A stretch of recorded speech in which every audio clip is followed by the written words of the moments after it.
大家好，我是六度世界的六博士，我与小六子为大家主持美国故事节目，主要内容包括：一、总统的钓鱼大战，华盛顿的河流失误；二、总统的热气球混乱，林肯的高空惊魂；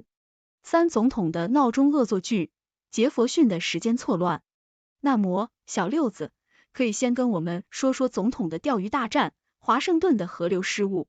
各位听众，今天我们来谈谈一段历史上鲜为人知却又令人会心一笑的小插曲——总统的钓鱼大战，华盛顿的河流失误。这不仅是一个关于钓鱼的故事，更是一个关于领导者也会有人之常情的小趣闻。想象一下，美国第一任总统乔治·华盛顿，这位威严的开国元勋，戴着他标志性的假发，穿着当时的正装，站在波托马克河畔，手持钓竿，准备享受一段悠闲的钓鱼时光。然而，事情并不像他预期的那样顺利。根据史料记载，某一天，华盛顿总统决定与他的朋友们进行一场钓鱼比赛。他们各自选择了最佳的钓鱼点，准备大展身手。华盛顿自信满满，毕竟他是一位经验丰富的军事和政治领袖，对于战略和技巧自然是了如指掌。然而，就像战场上的意外一样，钓鱼也有其不可预测之处。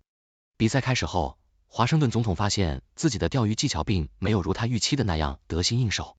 鱼儿似乎对他的鱼饵不感兴趣，而他的朋友们却一个接一个的展示着他们的战利品。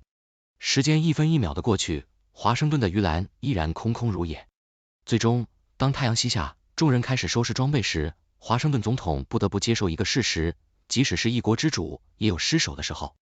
他的朋友们或许是出于尊重，或许是出于友情，没有过多的取笑他，但这件事后来在他们之间传为一个轻松的笑话。这个故事告诉我们，无论是在历史的长河中，还是在日常生活的小事上，每个人都有可能遇到挫折。即使是乔治·华盛顿这样的伟人，也不能总是预料和控制一切。有时候，就算是总统，也得认命的接受那句老话：鱼儿今天不上钩。所以，下次当你在钓鱼时鱼篮空空，或许可以安慰自己，即便是国父华盛顿，也有过这样的日子。这不仅是一个关于钓鱼的小故事，更是一个关于谦逊和幽默的生活哲学。谢谢小六子的介绍，那再跟我们介绍一下总统的热气球混乱，林肯的高空惊魂。各位听众，今天我要带大家回到19世纪，一起来探访一段美国历史上既紧张又带点喜剧色彩的插曲，那就是亚伯拉罕·林肯总统的热气球冒险。想象一下，那是一个没有飞机、无人机或卫星的时代，但战争的烟硝已经笼罩了这片大地。南北战争期间，林肯总统为了获得战场上的优势，决定利用当时最尖端的科技热气球来进行侦察。这不是开玩笑，热气球在当时确实被用作军事侦察。想象一下，林肯总统站在摇摇晃晃的篮子里，手握望远镜，眼睛紧盯着下方的敌军。这画面既庄严又不免让人想笑。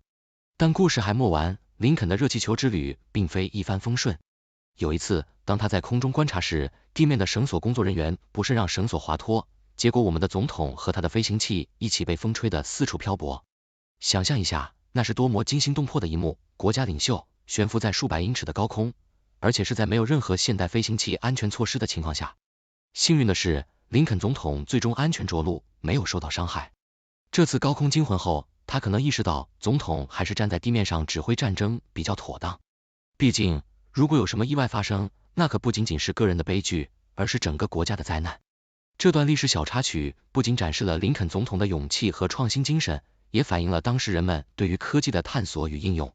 当然，从今天的角度来看，这也提醒我们，无论是领导者还是普通人，都应该对新技术保持谨慎的乐观，并且时刻准备好应对可能出现的意外情况。所以，下次当你看到热气球静静地飘在蓝天上时，不妨想一想，曾经有一位总统也在高空中体验过这种既兴奋又可能一触即发的混乱。哦，那个时代的人们，他们的勇气和冒险精神，确实值得我们今天的人敬佩和回味。谢谢小六子的介绍，那再跟我们介绍一下总统的闹钟恶作剧，杰佛逊的时间错乱。各位听众，今天我们来聊一个关于美国第三任总统汤马斯·杰佛逊的小故事。这位先生不仅是美国独立宣言的主要撰写者，还是一位著名的发明家和建筑师。但今天我们不谈他的政治成就，也不谈他的蒙提塞罗庄园，而是来谈谈他的一次恶作剧，一场与时间有关的恶作剧。想象一下，你是18世纪的美国总统，没有手机闹钟，没有电子钟表，你要怎么准时起床呢？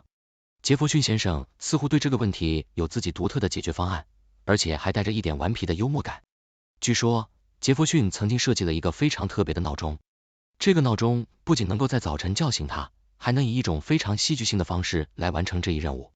他将一些小铁球放在一个精巧的机械装置中，当闹钟到了设定时间，这些铁球就会滚落下来，发出巨大的声响，确保连最沉睡的人也能被吵醒。但杰弗逊的幽默感在于，他偶尔会将这个闹钟设定在一些非常不寻常的时间，比如午夜或者清晨3、4点钟，然后邀请不知情的客人在他家过夜。你可以想象，当这些客人在梦中突然被一阵如同小型铁球雨般的声响惊醒时，那种惊恐又迷惑的表情一定非常有趣。当然，这个故事可能有点夸张，但它反映了杰弗逊的一个性格特点，他喜欢实验和创新，即使是在日常生活中的小事上。他的这种精神不仅体现在他对国家的治理上，也体现在他对生活的热爱和对新奇事物的探索上。所以，下次当你听到你的手机闹钟响起时，不妨想一想，如果你是杰弗逊的客人，可能会在半夜被一场意想不到的铁球交响乐给叫醒呢。这不仅是一场关于时间的恶作剧，也是一段关于历史人物幽默感的小趣闻。总结来说，这些小插曲不仅展示了历史上伟大领导者的人性和幽默感，也提醒我们在生活中保持谦逊和乐观的态度。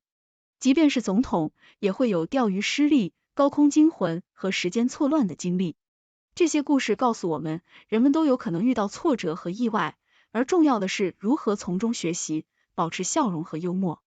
所以，下次当你在遇到挫折时，不妨想起这些故事，告诉自己就算是总统也有这样的日子。我们可以从中学习，从中成长，并以谦逊和幽默的态度面对生活中的挑战。那么，现在我们开放讨论和提问的时间了。你有什么样的想法？对这些故事有什么看法？让我们一起来分享吧。谢谢大家收看6度穿越系列节目。这个节目由媒体专业人士、科学家、工程技术人员编纂、设计、制作。但是，这些内容并非用于做出决策或法律裁定的基础。欢迎在节目留言区发表您的见解，纠正节目可能存在的错误。谢谢大家收看，欢迎订阅我们的频道，给我们节目点赞。